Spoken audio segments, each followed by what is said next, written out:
Everyone welcome to my channel Heman BB Telugu. Big boss season 8 14th week సంబంధించిన voting poll results అలాగే updates చూద్దాము. అంతకంటే ముందుగా వీడియో చూస్తున్నవారు లైక్ చేయండి. అలాగే మీ ఫేవరెట్ కంటెస్టెంట్కి మాత్రమే డిజ్నీ ప్లస్ హాట్‌స్టార్లో ఓట్ చేయండి. అలాగే మిస్డ్ కాల్స్ కూడా ఇవ్వండి. నిఖిల్ అండ్ గౌతమ్ ఈ ఇద్దరిలో విన్నర్ ఎవరు రన్నర్ ఎవరు అనుకుంటున్నారో కామెంట్ సెక్షన్లో కామెంట్ చేయండి. టాప్ 5లో నిఖిల్ గౌతమ్ కాకుండా మిగిలిన 3 కంటెస్టెంట్స్ ఎవరు ఉండబోతున్నారని అనుకుంటున్నారో కామెంట్ సెక్షన్లో కామెంట్ చేయండి. ఇక హౌస్లో అయితే ఈరోజు పవర్ ఫ్లాగ్ టాస్క్ అయితే ఇవ్వడం జరిగింది. ఈ టాస్క్ వచ్చేసి సర్కిల్లో ఫ్లాగ్ ఉంటుంది. ఈ ఫ్లాగ్ని ఎవరైతే ముందుగా పట్టుకుంటారో వాళ్ళు ఇంకొకరిని గేమ్ నుంచి అవుట్ చేయాల్సి ఉంటుంది. ఈ టాస్క్లో అయితే గౌతమ్ విన్ అవ్వడం జరిగింది. గౌతమ్ ఫస్ట్ ఛాలెంజ్ మాత్రమే విన్ అయ్యాడు. సెకండ్ ఛాలెంజ్ కూడా విన్ అయితే ఓట్ అప్పీల్ చేసుకునే అవకాశం అయితే వస్తుంది. ఇక నెక్స్ట్ ఏ టాస్క్ ఇవ్వబోతున్నారు, ఆ టాస్క్ ఎవరు విన్ అయ్యారనేది నెక్స్ట్ వీడియోలో చూద్దాము.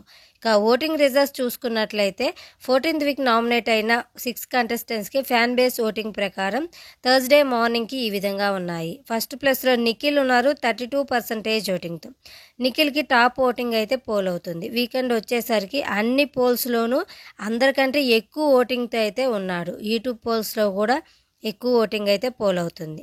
ఇక సెకండ్ ప్లేస్లో గౌతమ్ కృష్ణ ఉన్నారు 22% ఓటింగ్తో. వెబ్సైట్ ప్రకారం ఓటింగ్లో నిఖిల్కి అలాగే గౌతమ్కి 10% డిఫరెన్స్ అయితే ఉంది. యూట్యూబ్ పోల్స్ అయితే ఏకంగా 30 or 40 డిఫరెన్స్ అయితే కనిపిస్తుంది.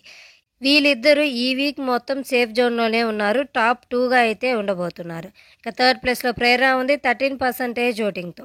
ప్రేరణకు కూడా మంచి ఓటింగ్ అయితే పోల్ అవుతుంది. టాప్ 3 ఓటింగ్ అయితే ఉంది. ఈ వీక్ ఎలిమినేట్ అయ్యే ఛాన్స్ అయితే లేదు, సేవ్ అయిపోతుంది. ఫిఫ్త్ ప్లేస్లో విష్ణుప్రియ ఉంది 10% ఓటింగ్తో. ఫిఫ్త్ ప్లేస్లో రోహిణి ఉంది 10% ఓటింగ్తో. సిక్స్త్ ప్లేస్లో నబీల్ ఉన్నారు 10% ఓటింగ్తో. ఈ వీక్ ఈ ఓటింగ్ ప్రకారం డేంజర్ జోన్లో అయితే విష్ణు, రోహిణి, నబీల్ ఈ ముగ్గురు అయితే ఉన్నారు. అన్ని వెబ్సైట్లోనూ లీస్ట్లో అయితే ఒక వెబ్సైట్లో విష్ణుప్రియ ఉంటే ఇంకో వెబ్సైట్లో రోహిణి అయితే ఉంది. అలాగే ఇంకో వెబ్సైట్లో నబీల్ అయితే ఉండడం జరిగింది. ఈ ముగ్గురులో ఈ వీక్ ఒకరైతే ఎలిమినేట్ అవ్వడం జరుగుతుంది. షాకింగ్ ఎలిమినేషన్ అయితే ఉండబోతుంది. ఈ వీక్ ఒకరు ఎలిమినేట్ అయితే next week mid week elimination అయితే జరగబోతుంది. ఇద్దరు ఎలిమినేట్ అయిపోతే గ్రాండ్ ఫినాలే రోజు టాప్ 5 కంటెస్టెంట్స్ అయితే ఉండబోతున్నారు. మరిన్ని బిగ్ బాస్ అప్డేట్స్ కోసం మన ఛానల్ని సబ్స్క్రైబ్ చేసుకోండి. Thanks for watching.